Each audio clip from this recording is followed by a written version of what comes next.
మాకు ఒక్క ఓటు కూడా రాకపోయినా జగన్మోహన్ రెడ్డి గారు సమాధానం చెప్పాల్సింది కాంగ్రెస్ పార్టీకి కాదు, రాష్ట్ర ప్రజలకు జగన్మోహన్ రెడ్డి గారు సమాధానం చెప్పాలి.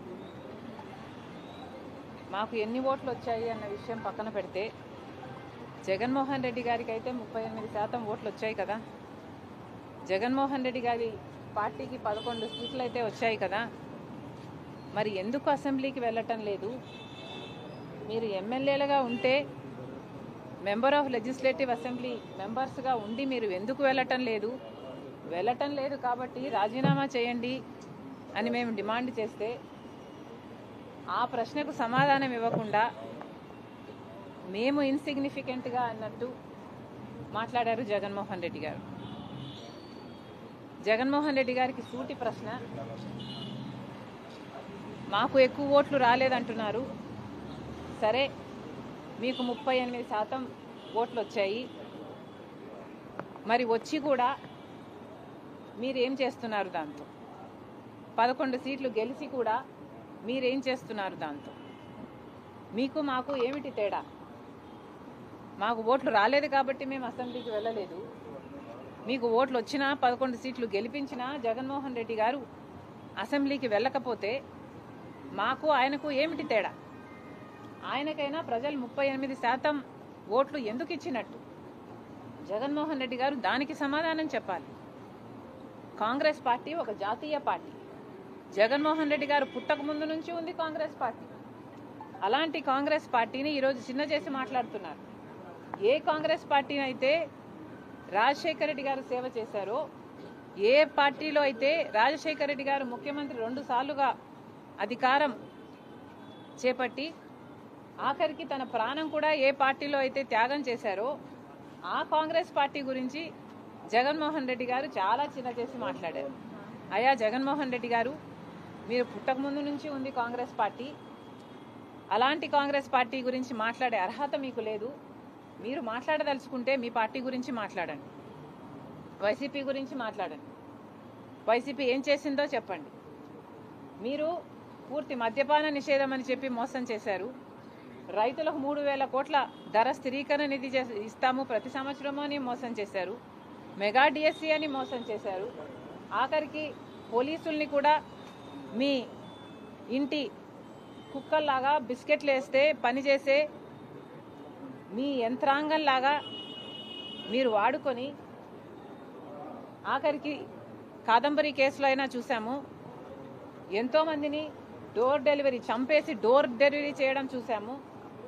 మీ అరాచకాలను, మీ మాఫియాలను జనాలు తట్టుకోలేక మిమ్మల్ని ఓడించారు. ఒకప్పుడు ఏ రాజశేఖర రెడ్డి గారి కొడుకుకైతే అవకాశం ఇవ్వాలని 151 సీట్లను మీకు ఇచ్చారో అదే ప్రజలు మిమ్మల్ని ఓడించి 11 సీట్లు మీకు ఇచ్చారు అంటే ఎందుకు ఇచ్చారో ఆలోచన చేయండి.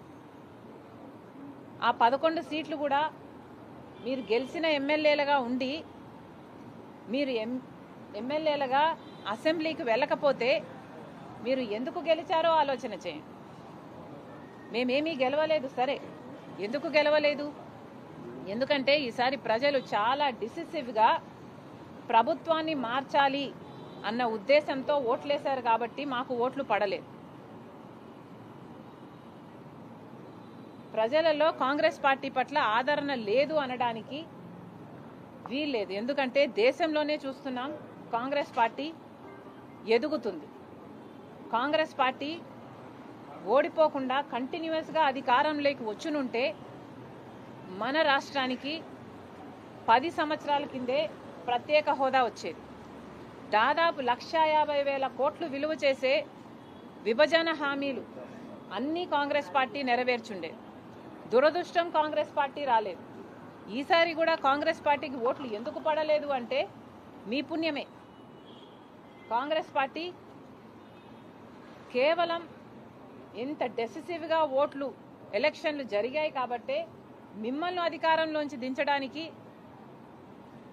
ప్రజలు నిర్ణయించుకున్నారు కాబట్టే ఈసారి చంద్రబాబు గారికి ఓట్లేసి గెలిపించారు.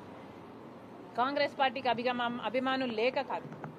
మళ్ళీ చెప్తున్నాం, జగన్మోహన్ రెడ్డి గారు నిన్న ఏదైతే బడ్జెట్ మీద ప్రెస్ మీట్ పెట్టి చెప్పారో వాస్తవానికి అది అసెంబ్లీలో ఫ్లోర్ ఆఫ్ ద హౌస్ మీద జగన్మోహన్ రెడ్డి గారు మాట్లాడాల్సిన విషయాలు. మరి జగన్మోహన్ రెడ్డి గారు అసెంబ్లీలో మాట్లాడకుండా ప్రెస్ మీట్లో చెప్తే మేము అంతకంటే ముందు అంతకంటే బాగా ప్రెస్ మీట్ పెట్టి చెప్పాం బడ్జెట్ గురించి. మరి మాకు జగన్మోహన్ రెడ్డి గారికి ఏమిటి తేడా?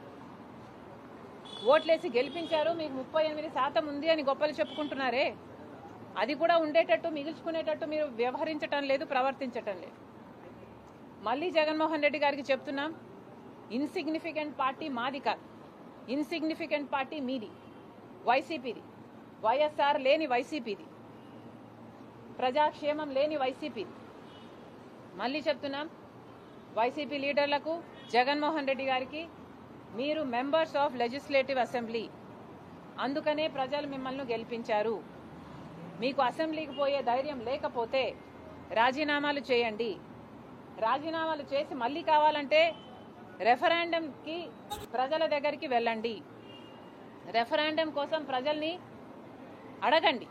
మీరు గెలిపించినా మేము అసెంబ్లీకి వెళ్ళము అని చెప్పి రెఫరెండంకి వెళ్ళండి. అప్పుడు మీరు గెలుస్తారో లేదో, ఇన్సిగ్నిఫికెంట్ పార్టీ ఎవరిదో, అప్పుడు ఇంపార్టెంట్ పార్టీ ఎవరిదో, ప్రజలు ఏం నిర్ణయిస్తారో అప్పుడు కదా తేలేది. సిగ్గుండాలి కదా. మెంబర్స్ ఆఫ్ లెజిస్లేటివ్ అసెంబ్లీ అయ్యుండి మీరు అసెంబ్లీకి పోము అంటే మూర్ఖత్వం కాకపోతే ఏమిటండి ఇది? Thank you.